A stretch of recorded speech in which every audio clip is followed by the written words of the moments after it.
This time out, I take a look at Jakarta, Indonesia. By any measure, this place is huge, with a population of 11.5 million in the city itself and more than 30 million in the metro area. That makes this the largest city in Southeast Asia. I will just hit the highlights in this video, since even staying 4 weeks allowed me to only see a portion of what is here. Stay until the end, as I will talk about the factors which make Jakarta arguably the most threatened city on the planet.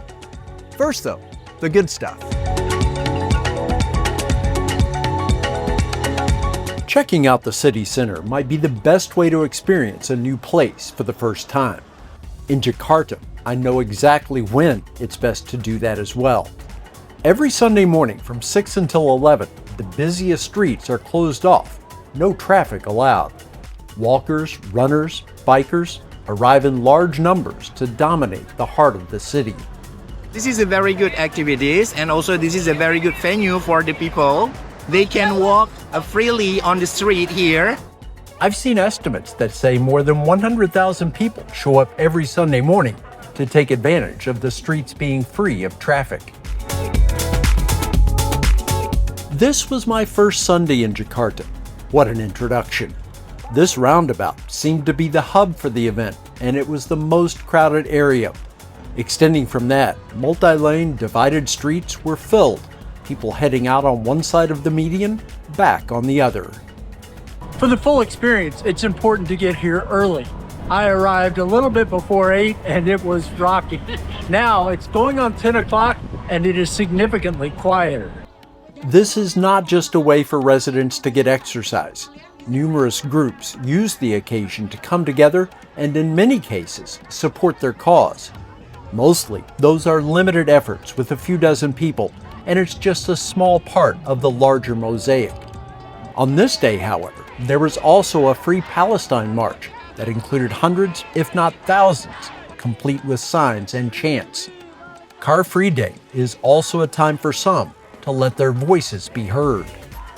We can gather here together and to express everything. That's one of the beautiful things about this event.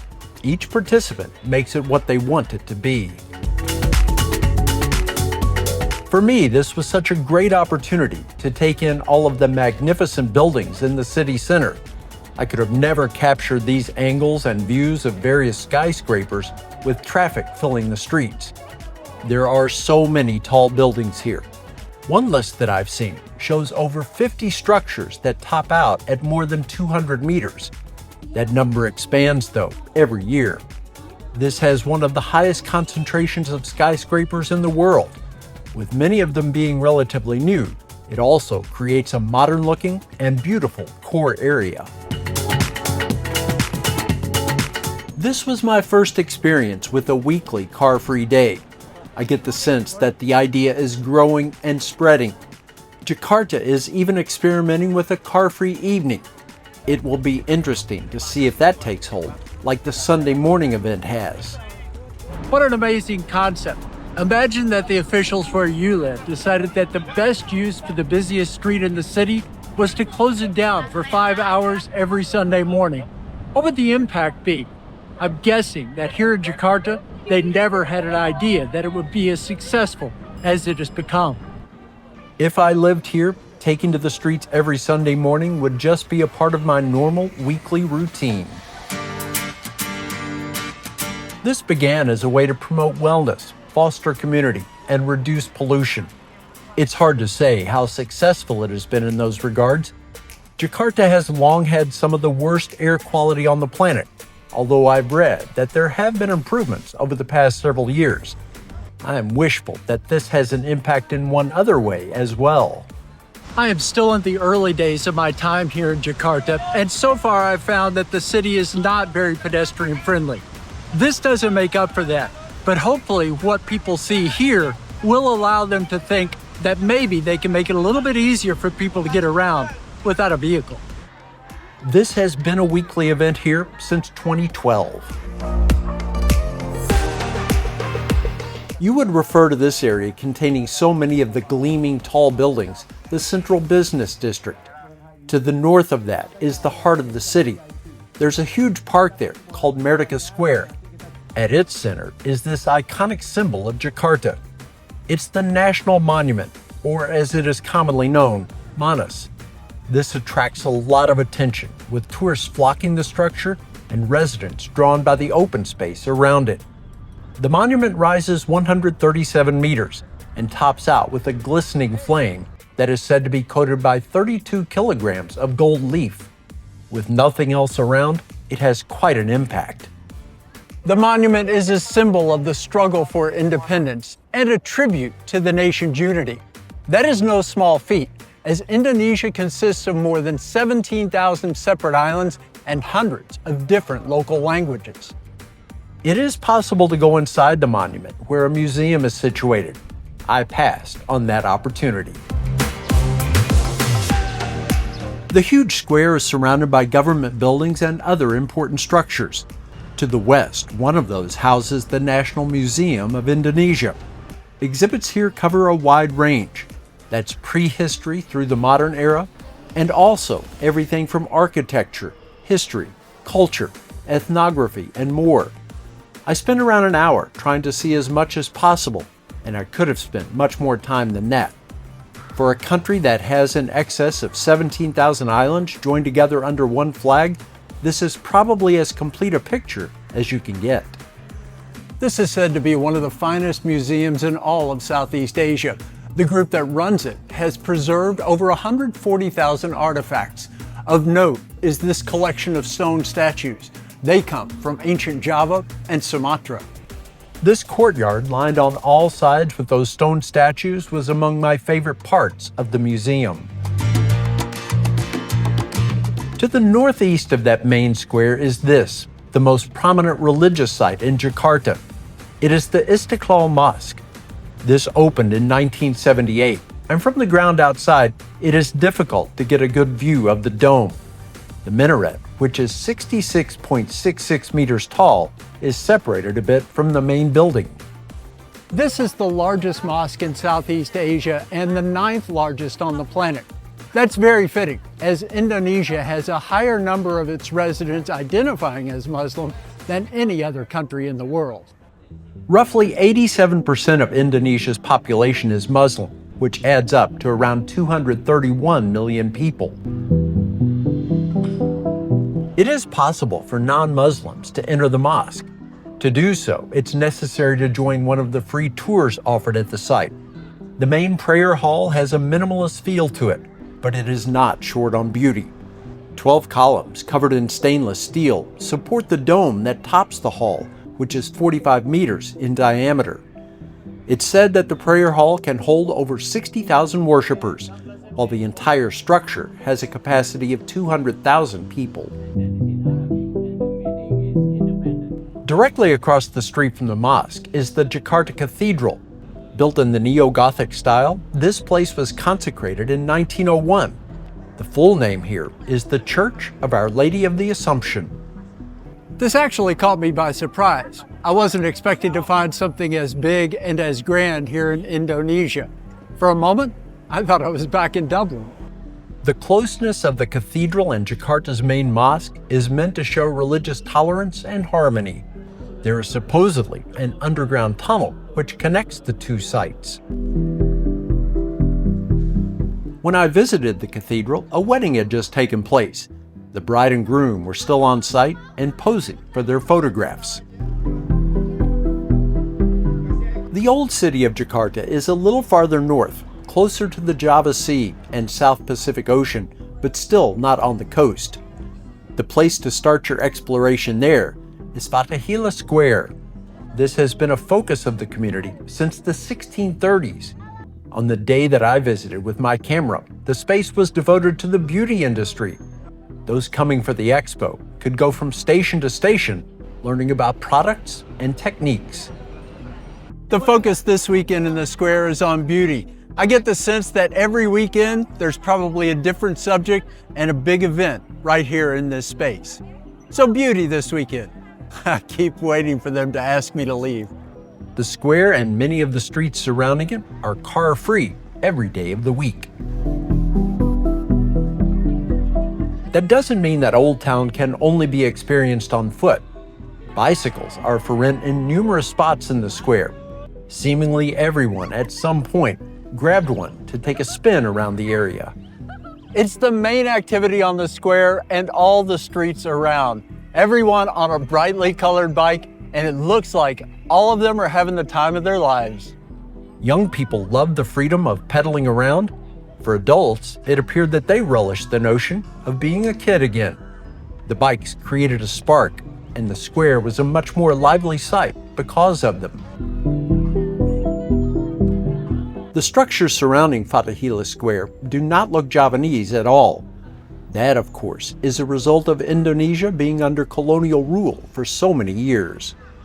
If you are in the square when it's crowded and there's a lot of activity, you might miss the buildings. Pay attention though. Most are from Dutch colonial times. This city is called Jakarta now. It was once Batavia. The Dutch architecture is unmistakable on the square. Much of the property once served administrative functions for the ruling entity. That includes the City Hall of Batavia and others which handled a variety of functions long ago.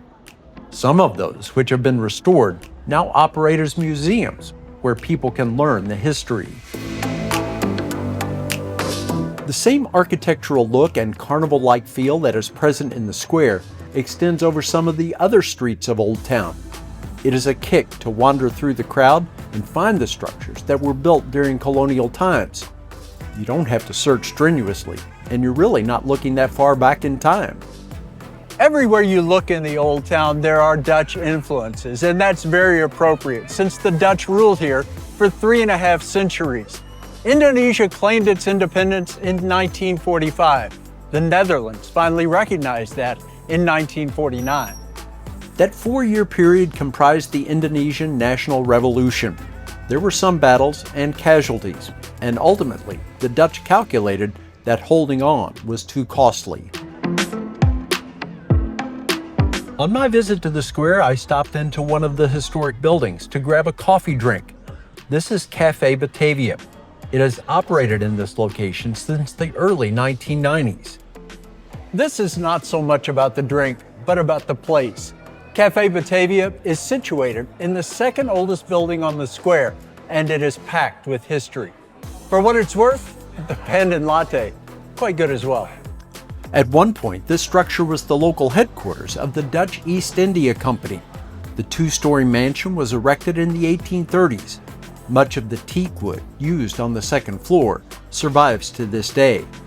I had coffee, but this is also a restaurant and bar. It was actually named the world's best bar in 1996 by Newsweek International. In another historic structure, I found this enterprise. It is a puppet studio workshop and performance space. Java has a long history of puppetry and shadow shows. This shop has some vintage puppets, while craftsmen here make new ones in the same style as well. I enjoyed spending a few moments taking in the traditional craft and viewing the different types of figures that were on display. Just a couple of blocks away was this site, called the Old Town Water Walk. On a small canal, platforms sit on top of the water. They are connected to each other, and the idea, I'm guessing, is to walk over them to experience something a little out of the ordinary. There was a guy cleaning when I went by, but no one else was out on the platforms. Based on the state of the canal, I decided to forego my chance to walk on the water. Interesting concept, though. A short distance away from the Old Town is the Chinatown part of Jakarta. This didn't feel like a tourist version of the notion. It was lived in and simply reflected everyday life of those who live in the vicinity. A little over 6.5% of the people in the city identify as ethnic Chinese. In an urban area as large as this, that still equates to nearly 750,000 individuals. The biggest enjoyment for me here was ducking into the little markets that are a part of the streetscape. There I found Chinese goods, but as always, I was drawn to the stalls where food was being prepared. There were plenty of them. Just look at this huge cauldron of bubbling goodness and various cuts of meat. I had already eaten, or I would have pulled up a stool in at least one of these spots. I've read that Jakarta is home to at least 140 Chinese temples.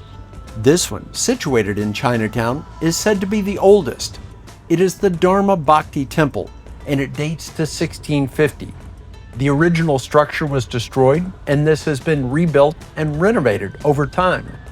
I'm always attracted to these temples by the vivid colors and the contrast of red and yellow. It's a world that is far different from what I have always known. Back near the center of the city, I found this attractive park. It's nice open space with a ton of features to hold your interest as you stroll. There are monuments and tributes. That includes one dedicated to Indonesia's presence in West New Guinea, which is actually a part of the Australian continent. There is, or was, a monument to Napoleon's defeat at Waterloo, but I did not see it.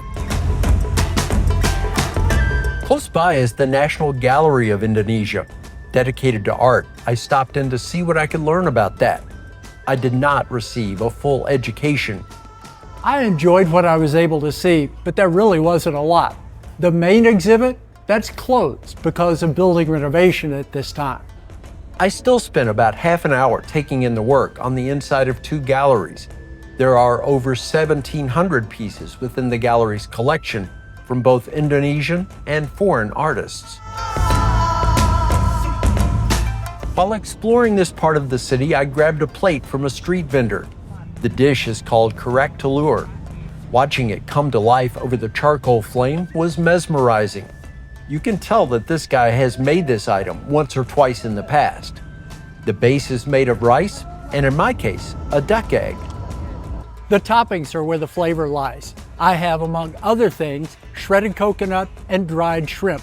It's a little sweet and a little spicy. They say that this is a snack, but I think you can have it for lunch and be quite satisfied. It was a treat sitting beside the street and diving into the egg crust and its toppings. I must say, though, that the best part of the experience for me was watching the dish being created. As I explored, I also stopped into an amazing-looking coffee shop. This is Euphoria.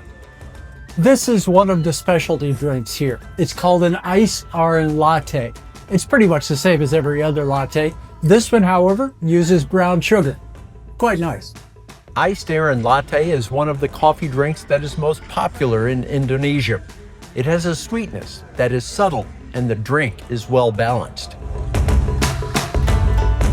I stayed in the Menteng area of Jakarta, that is south of the city center, and one of the nicest neighborhoods you will find anywhere.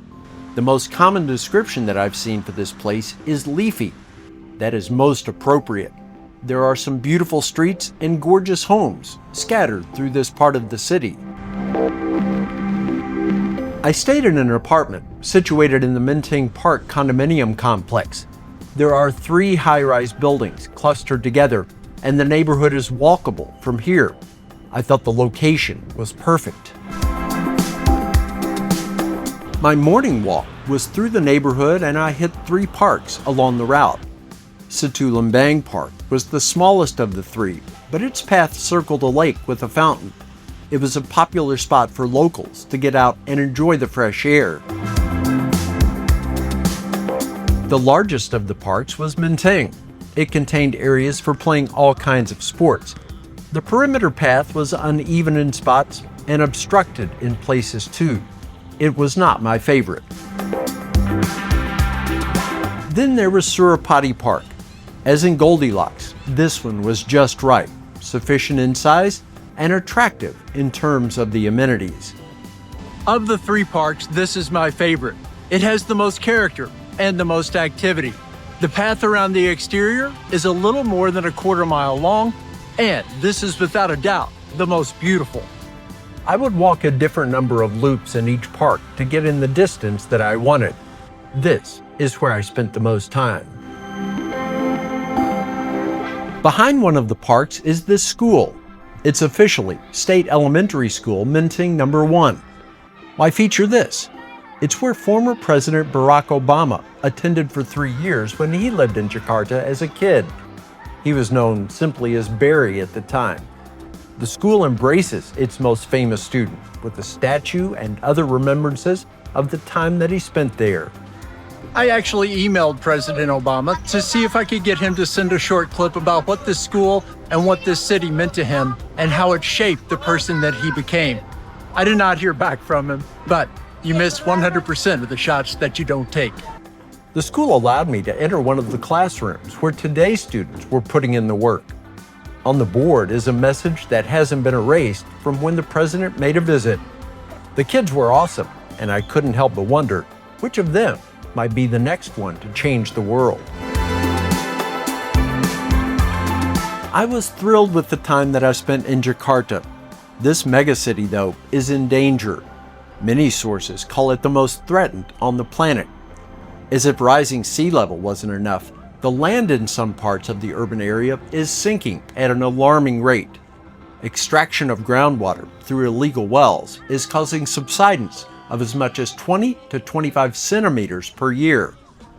The situation is so dire that the government has already begun building a new capital city on the island of Borneo. There are grand plans for a developed seawall to protect the northern part of the city, which is exposed to the South Pacific Ocean. The price tag for that is as much as $80 billion, and at best, it would be 20 years before completion. Is that a cost Indonesia can afford, and is that time that Jakarta possesses? I don't have the answers. I am hopeful that the steps being taken to keep Jakarta a viable city are successful. The next couple of decades will be critical. I have found the people here to be among the warmest and kindest I have ever met, and I am pulling for them. There will be one more video from here in Indonesia that will be about my visit to Bandung and feature a volcano, a high-speed train, and one of my favorite dining experiences ever. It's all right here on Old, Alone, and Far From Home. I will see you soon.